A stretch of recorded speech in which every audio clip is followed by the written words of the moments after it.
Kadang-kadang ada orang yang punya masalah, solusinya dengan senyuman saja selesai. Tapi 3 tahun nggak tuntas-tuntas. Karena nggak dia lihat tentang jenis masalahnya. Sama dengan ini teman-teman sekalian. Mohon izin, sakit, tidak ada yang tidak pernah sakit. Nabi sakit, Nabi Ayub sakit, saya sakit, ulama sakit, antum sakit. Kadar sakit antum ini, bagaimana cara mengatasinya? Quran surah ketiga Ali Imran ayat 142. Itu urutan-urutan untuk solusi berijtihad. Ya, apa diantaranya? Am hasibtum an tadkhulul jannata walamma ya'lamillahu alladhina jahadu minkum wa ya'lamas sabirin. Satu, Allah dengan turunnya ujian itu ingin mengantarkan Anda ke surga dan menuntut Anda untuk serius mengatasinya. Kalimatnya menggunakan jahadu. Dari kata al-juhdu. Punya 3 akar kata. Satu, kesungguhan merencanakan disebut dengan ijtihad. Anda lihat, oh ini saya punya penyakit ini. Musibah, alhamdulillah saya yang terpilih oleh Allah.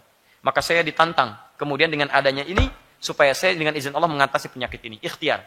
Rencanakan. Mana pilih? Dokter yang baik sesuai dengan budget yang Allah kirimkan.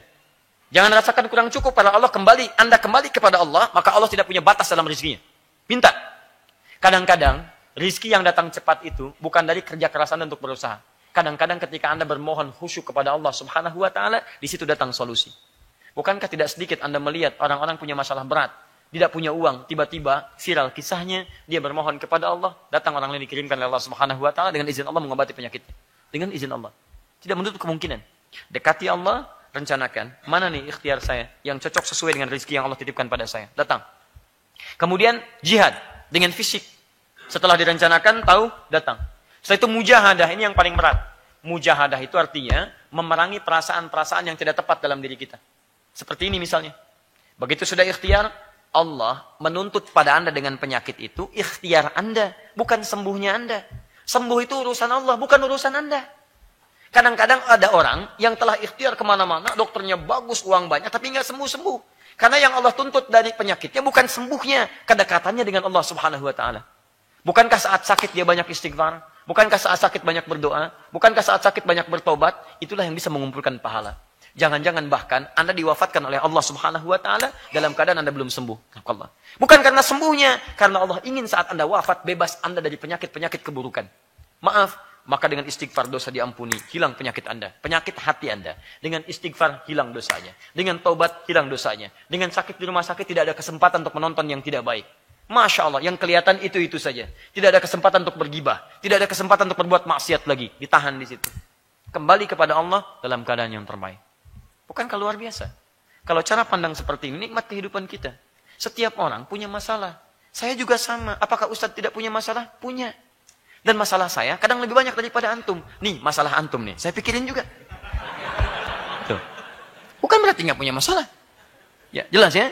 Jadi, yang seperti ini, yang dituntut ikhtiar antum. Dan ikhtiar tidak punya batas. Sepanjang ada antum berikhtiar. Ikhtiar itu bukan cuma datang ke dokter. Ikhtiar antum berdoa, itu bagian dari ikhtiar. Bukankah Nabi Ayub disembuhkan ketika berdoa? Silakan cek. Maka saya sarankan bagi teman-teman ini yang bertanya, buka Quran surah ke-26 ayat ke-80, ikhtiar pertama. Ikhtiar kedua, buka Al-Quran surah ke-21 ayat 83 sampai dengan 84. Kalau ingin pakai sedikit resep dari Al-Quran, pertama, di Al-Quran surah ke-1 Al-Fatihah ayat 1 sampai 7. Setelah itu teruskan ke Quran surah ke-17 ayat 82. Setelah itu sambungkan di Quran surah ke-26 ayat 80. Setelah itu sambungkan di Quran surah 21 ayat 83 sampai 84. Setelah itu tutup dengan Al-Fatihah lagi. Kalau Anda merasakan penyakit-penyakit yang berat luar biasa, barangkali ini bisa dicoba dengan bermohon kepada Allah. Dan tunaikan tahajud dalam tahajud untuk mohon kepada Allah. Mulai dengan Al-Fatihah, karena Al-Fatihah disebut dengan syifa, penyembuh. Teruskan Quran surah 17 ayat 82, karena di situ Allah berjanji, wa nunazzilu minal Qur'ani ma huwa syifa. Dan di antara ayat-ayat Quran ada yang bisa jadi penyembuh. Setelah itu bacakan Quran surah ke-26 ayat 80. Disitu sebagai tawakal Anda kepada Allah seperti Nabi Ibrahim bertawakal kepada Allah. Wa idza maridtu fa huwa yashfin. Kalau saya sakit pasti Allah yang sembuhkan, pasti Allah yang sembuhkan. Saya yakin ya Allah, Engkau yang sembuhkan. Kalau kepada yang menyembuhkan saya tidak disembuhkan, kepada siapa lagi saya mesti minta disembuhkan? Ya Allah, semua orang mengatakan saya enggak sembuh, tapi Engkau tidak punya batas dalam kuasa-Mu. Kalau saya memohon kepada yang tidak punya batas dalam kuasa, tidak menyembuhkan juga, bagaimana saya bisa meyakinkan diri saya, ya Allah?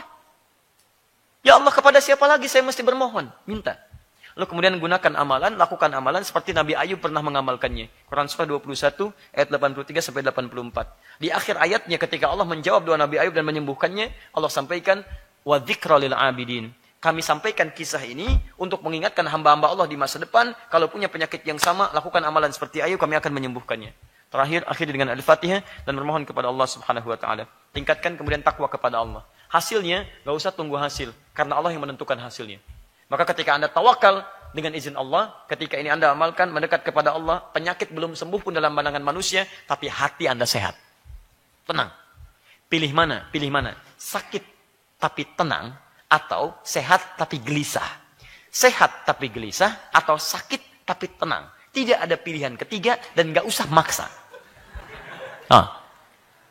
Pilih mana? Sehat tapi gelisah, atau sakit tapi tenang? Baik. Sudah. Sehat tapi tenang. Ya, itu pilihan Anda. Tapi kadang-kadang ada yang diinginkan adalah mendapatkan ketenangan dalam sakitnya. Ada seorang ulama luar biasa solehnya. Itu kalau sepekan nggak sakit, nangis dia. Ya Allah, dosa apa? Saya sampai nggak sakit dalam sepekan ini. Nangis. Karena beliau membaca keterangan Nabi SAW, Allah akan menurunkan ampunan bagi orang yang sakit. Sakit itu bersanding dengan ampunan. Artinya, saat dia sakit itu, dia memohon istighfar kepada Allah. Ampunan. Ya, begitu mendekat kepada Allah, ampunan diberikan. Ya, tetap saja kalau sakit misalnya tidak memohon istighfar, tidak mohon ampunan, nggak akan juga diampuni dosanya. Ya, alhamdulillah, saya sakit, masya Allah, diampuni dosa, masya Allah. Makanya orang yang punya banyak masalah, ketika dicari-cari sakit, ya, bukan berarti dosanya hilang kalau dia tidak bertobat kepada Allah Subhanahu Wa Taala. Halo, antum nggak usah pikir yang macam-macam. Kita di pengajian ya, fokus pada apa yang kita sampaikan saja.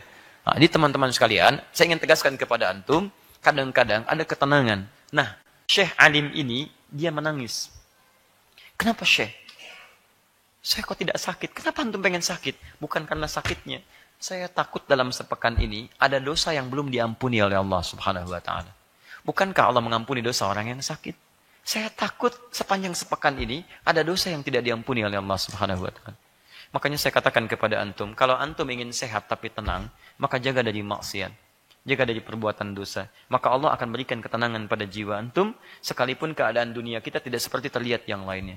Karena ketenangan itu tidak harus berimbang dengan kekayaan. Ketenangan tidak harus berimbang dengan tingginya kedudukan. Tapi ketenangan hanya bisa diraih ketika Anda mendekat kepada Allah Subhanahu wa taala. Ala bidzikrillahi tatmainnul qulub. Quran surah 13 ayat ke-28.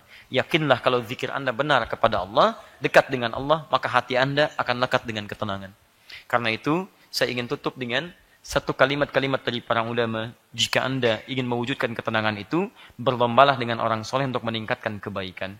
Jika Anda belum mampu berlomba dengan orang soleh meningkatkan kebaikan, maka berlombalah dengan para pendosa untuk beristighfar dan bertobat kepada Allah Subhanahu wa taala.